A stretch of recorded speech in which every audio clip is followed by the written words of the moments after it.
Hi friends, welcome back to my YouTube channel. ನಾನಿವತ್ತು egg fried rice ಮಾಡ್ತಾಯಿದ್ದೀನಿ. ಅದನ್ನು ಹೇಗೆ ಮಾಡೋದು ಅಂತ ನೋಡ್ಕೊಂಡು ಬಂದುಬಿಡೋಣ ಬನ್ನಿ ಫ್ರೆಂಡ್ಸ್. ಬಾಣಲೆನ ಬಿಸಿಗೆ ಇಟ್ಕೊಂಡು ಅದಕ್ಕಾದಮೇಲೆ ಎಣ್ಣೆ ಹಾಕೋತಾ ಇದ್ದೀನಿ. ಅದಾದಮೇಲೆ ಸ್ವಲ್ಪ ಉಪ್ಪು ಮತ್ತು ಚಿಲ್ಲಿ ಪೌಡರ್ನ ಹಾಕೋತಾ ಇದ್ದೀನಿ ಮೊಟ್ಟೆನ ಹುರಿಯೋದಕ್ಕೋಸ್ಕರ.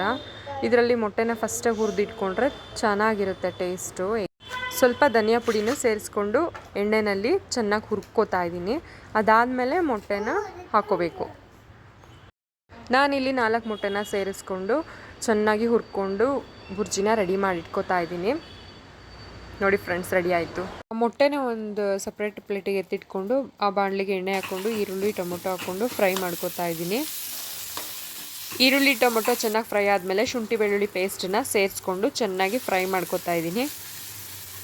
ಅದು ಚೆನ್ನಾಗಿ ಫ್ರೈ ಆದಮೇಲೆ ಸಣ್ಣದಾಗಿ ಹೆಚ್ಚಿಟ್ಕೊಂಡಿರೋಂಥ ಕ್ಯಾಬೇಜನ್ನು ಸೇರಿಸ್ಕೊಂಡು ಚೆನ್ನಾಗಿ ಹುರ್ಕೋಬೇಕು. ಮತ್ತು ಕ್ಯಾರೆಟು, ಬೀನ್ಸು, ಕ್ಯಾಪ್ಸಿಕಮ್ಮು ಹಾಕ್ಕೊಂಡು ಚೆನ್ನಾಗಿ ಫ್ರೈ ಮಾಡ್ಕೋಬೇಕು. ತರಕಾರಿಗಳನ್ನ ಯಾವುದಿರುತ್ತೋ ತರಕಾರಿ ಅದನ್ನು ಹಾಕ್ಕೊಂಡು ಫ್ರೈ ಮಾಡ್ಕೋಬೇಕು. ನಾನಿಲ್ಲಿ ಅವರೆಕಾಳನ್ನ ಬೇಯಿಸಿ ಇಟ್ಕೊಂಡಿದ್ದೆ. ಬಟಾಣಿ ಬದಲು ಇದನ್ನು ಹಾಕೋತಾ ಇದ್ದೀನಿ. ಹೇಗೆ ಫಸ್ಟ್ ಟೈಮ್ ಟ್ರೈ ಮಾಡ್ತಾ ಇದ್ದೀನಿ, ಹೇಗಿರುತ್ತೆ ಟೇಸ್ಟ್ ಅಂತ ನೋಡೋಣ ಅಂತ. ಇದೆಲ್ಲ ಚೆನ್ನಾಗಿ ಹುರ್ಕೊಂಡಾದ್ಮೇಲೆ ಇವಾಗ ಸ್ವಲ್ಪ ಗರಂ ಮಸಾಲೆನ ಸೇರಿಸ್ಕೊತಾ ಇದ್ದೀನಿ. ಅದಾದಮೇಲೆ ಧನಿಯಾ ಪೌಡರು ಮತ್ತು ಚಿಲ್ಲಿ ಪೌಡರ್ನ ಸೇರಿಸ್ಕೊಂಡು ಒಂದೊಳ್ಳೆ ಮಿಕ್ಸ್ ಕೊಡಬೇಕು. ಚೆನ್ನಾಗಿ ಫ್ರೈ ಮಾಡ್ಕೋಬೇಕು. ತರಕಾರಿ ಎಲ್ಲ ಚೆನ್ನಾಗಿ ಫ್ರೈ ಆಗಬೇಕು. ಅದಾದಮೇಲೆ ರುಚಿಗೆ ತಕ್ಕಷ್ಟು ಉಪ್ಪನ್ನು ಸೇರಿಸ್ಕೊತಾ ಇದ್ದೀನಿ.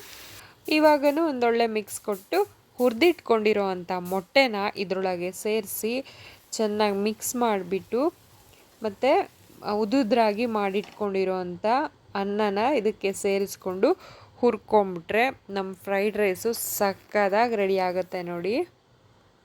ಇಲ್ಲಿ ಕೊನೆಯಲ್ಲಿ ಸ್ವಲ್ಪ ನಿಂಬೆಹಣ್ಣು ಮತ್ತು ಕೊತ್ತಂಬರಿ ಸೊಪ್ಪನ್ನು ಹಾಕಿಬಿಟ್ರೆ ರುಚಿಯಾಗಿರೋ ಎಗ್ ಫ್ರೈಡ್ ರೈಸ್, ಸಕ್ಕತ್ತಾಗಿರೋ ಎಗ್ ಫ್ರೈಡ್ ರೈಸ್ ರೆಡಿ ಆಗುತ್ತೆ. ನಾನಿಲ್ಲಿ ಯಾವುದೇ ಥರ ಸಾಸನ್ನು ಯೂಸ್ ಮಾಡಿಲ್ಲ, ಹಾಗೇ ಮಾಡಿದ್ದೀನಿ. ಟೇಸ್ಟ್ ಅಂತೂ ತುಂಬಾ ಚೆನ್ನಾಗಿತ್ತು.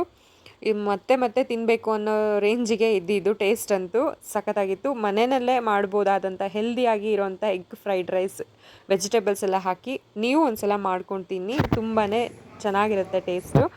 Thank you for watching. Take care friends.